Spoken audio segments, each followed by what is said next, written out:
সাহারা মরুভূমির অন্তহীন বিস্তৃতির মধ্যে এমন এক দেশ লুকিয়ে আছে যার গল্প এখনও বিশ্বের অধিকাংশ মানুষের কাছে অজানা। চারদিকে শুধু বালির সমুদ্র, তপ্ত বাতাস আর নিস্তব্ধতা। কিন্তু এই নির্জনতার মাঝেই লুকিয়ে আছে এক বিস্ময়কর বাস্তবতা। এই দেশটির নাম মৌরিতানিয়া, যাকে অনেকেই শতকবির দেশ বলে চেনে। কারণ এই দেশের মানুষ শুধু কঠোর পরিশ্রমে বাঁচতে শেখেনি, তারা সংস্কৃতি, কবিতা এবং বিশ্বাসকে জীবনের অংশ করে নিয়েছে। মৌরিতানিয়া আফ্রিকার উত্তর পশ্চিমে অবস্থিত একটি দেশ, যার বেশিরভাগ অংশই সাহারা মরুভূমির অন্তর্ভুক্ত। এই মরুভূমি পৃথিবীর সবচেয়ে বড় উষ্ণ মরুভূমি, যা আলজেরিয়া, মরক্কো, তিউনিসিয়া, লিবিয়া, মিশর, সুদান, মালি, চাঁদ এবং নাইজেরিয়া পর্যন্ত বিস্তৃত। এই বিশাল মরুভূমির বুকে লুকিয়ে আছে এক অমূল্য সম্পদ, সেটা হচ্ছে স্বর্ণ। কিন্তু এই স্বর্ণের গল্প শুরু হয় খুব বেশি দিন আগে নয়। 2016 সালেই হঠাৎ করেই এক ব্যক্তি এই মরুভূমির বালির নিচে স্বর্ণের সন্ধান পায়।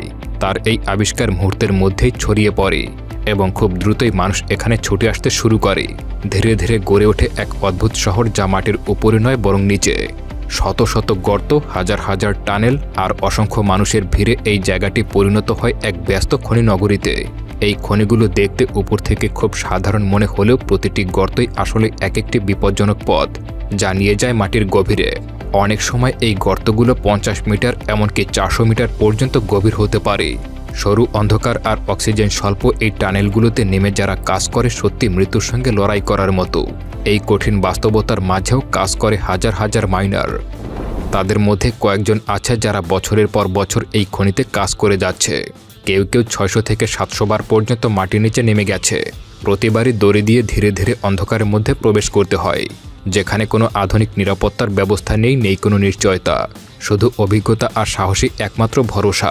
মাটির নিচে যে জগৎটি রয়েছে সেটি কল্পনার থেকেও অদ্ভুত। সেখানে শুধু কাজের জায়গা নয়, সেখানে রয়েছে বসবাসের ব্যবস্থাও। মাইনাররা সেখানে খায়, ঘুমায়, এমনকি অনেক সময় 24 ঘন্টা বা তার বেশিও সময় কাটায়। কেউ কেউ টানা 2 দিন পর্যন্ত উপরে ওঠে না। খনি থেকে পাথর তুলে আনার পর শুরু হয় আরেকটি জটিল প্রক্রিয়া, স্বর্ণ পরিশোধন। পাথরগুলো প্রথমে গুঁড়া করা হয়, তারপরে তা তরলে পরিণত করা হয়। এরপর সেই তরলের সঙ্গে পারদ মেশানো হয়। এই পারদের সাথে স্বর্ণ দ্রুত বিক্রিয়া করে এবং আলাদা হয়ে যায়। যদিও এই প্রক্রিয়া কার্যকর, তবে এটি অত্যন্ত বিপজ্জনক, কারণ পারদ মানব শরীরের জন্য মারাত্মক ক্ষতিকর। এই পরিশোধন এলাকাগুলো দেখতে যেন বিশাল একটা খোলা কারখানা। ছোট ছোট ওয়ার্কশপে মানুষ নিরলসভাবে কাজ করে যাচ্ছে। প্রতিটি জায়গায় একই দৃশ্য, পরিশ্রম, আশা আর স্বপ্ন। পুরো এলাকা যেন একটা ওপেন এয়ার ফ্যাক্টরি, যেখানে প্রতিটা মানুষ স্বর্ণের সঙ্গে জড়িত। স্বর্ণ আবিষ্কারের পর মৌরিতানিয়ার অর্থনীতিতে বড় পরিবর্তন এসেছে। এটি নতুন কর্মসংস্থানের সুযোগ তৈরি করেছে এবং অনেক মানুষের জীবনে নতুন আশার আলো এনেছে। সরকারও এই খাতকে গুরুত্ব দিয়ে নিয়ন্ত্রণের জন্য আইন প্রণয়ন করেছে। তবে বাস্তবে অনেক মাইনার বেশি লাভের আশায় কালোবাজারে স্বর্ণ বিক্রি করে দেয়, যা সরকারের জন্য বড় একটা চ্যালেঞ্জ। এই খনির জগতে সামাজিক বৈষম্য স্পষ্ট। কিছু মানুষ খনির মালিক, যারা একাধিক খনি পরিচালনা করে এবং ঘরে বসেই ব্যবসা নিয়ন্ত্রণ করে। অন্যদিকে শ্রমিকরা প্রতিদিন জীবনের ঝুঁকি নিয়ে কাজ করে যাচ্ছে। এই বৈপরীত্যই এই সমাজের একটি কঠিন বাস্তবতা তুলে ধরে।